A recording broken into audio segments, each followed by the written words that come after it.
Ang programang ito ay rated SPG. Striktong patnubay at gabay ng magulang ang kailangan. Maaaring may masiselang tema, lengguwahe, karahasan, sexual, horror o droga na hindi angkop sa mga bata.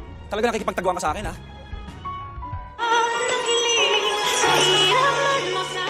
Narito na nga ang mga karagdagan na atin naaabangan bukas sa abot kamay na pangarap.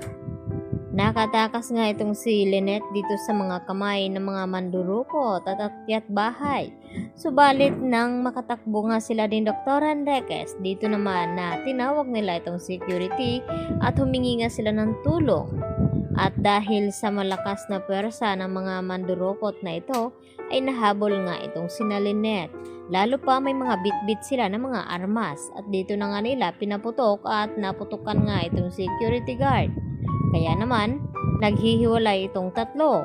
Naiwan itong si Lynette at ang dalawa na sina Dr. Patricia Minor at itong si Dr. Katie ay sila naman ang magkasama. At dito na tinakot itong si Lynette na sa isa sa mga magnanakaw na kapag mahuli daw ito ay hindi niya ito sasantuhin at talagang tatapusin niya ito. Kaya agad naman na alarma itong si Lynette at binalot ng takot. At dito na inilabas ni Lynette ang kanyang sandata na isang bulpen. Subalit hanggang saan nga kakayanin ng bulpen na ito na ipagtanggol ang kanyang sarili. Kaya mas minabuti dito ni Lynette na makipagtago-taguan sa humahabol dito sa kanya nang sa ganon ay mahirapan itong hanapin siya. At dito naman nakakuha ng pagkakataon itong si Dr. Enriquez. Natawagan nga itong si Carlos at ibigay ang lokasyon na kung saan ay naroon nga itong si Lynette na hinahabol nila. At nagulat naman itong si Carlos nang tumawag itong si Dr. Enriquez at sinabi ang mga iyon na baka mapahamak nga itong kanyang asawa at hindi niya mailigtas. At dito nabanggit ni Harry ang tungkol sa kulay ng sasakyan ng mga mandurukot na ito. Kaya agad nila na mahanap. At dahil kabisado nga at nakita rin ito ni Doc Carlos bago siya umakyat dito nga sa kanilang bahay.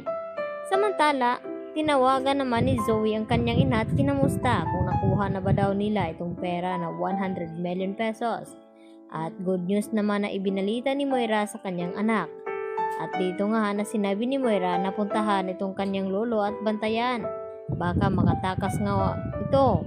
At dito rin na sinabi ni Zoe kapag nagpupumilit daw na tumakas ang kanyang lolo, ay dito sinabi ni Moira na may baril daw nakatago doon.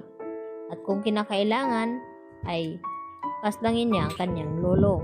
At mariin naman ang sagot dito ni Zoe na hindi daw niya kakayanin ang kanyang konsensya. Dahil hindi nga na siya gaano kasama katulad ng kanyang ina at kay Balahadja. Dahil dito, nagmulat naman ang mata itong si Don Pepe at nakita niya itong si Zoe na may hawak lang nga na armas. At dito naman, na biglang darating itong si Kinito upang iligtas ang kanyang amo na si Don Pepe. At dahil wala namang lakas na loob na ipanglaban itong si Zoe, pagmamakaawa naman ito kay Don Pepe na huwag siyang paslangin kapalit ng kanyang paglaya at patatakasin nga ito ni Zoe. Dahil kasama nga niya itong si Kinito nang sa ganon ay mailigtas itong si Don Pepe na patuloy pa rin na pinaghahanap dito ng magkapatid na si Giselle at RJ. At umabot na nga sa sukdulan na nahimatay na nga itong si Giselle sa pag-aalala ng kanyang ama na baka raw may nangyari na hindi maganda sa matanda.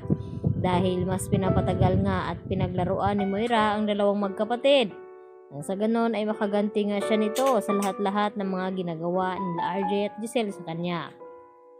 Kaya naman yan ang ating pagkatutukan bukas mga lodi kung talagang makakaligtas nga ba itong si Don Pepe dito sa mga kamay ni Zoe at kung si Zoe ang hindi makakaligtas dito. Yan lang po ang aking karagdagang latest update at maraming pong salamat sa inyong pananatiling panonood dito sa aking munting channel.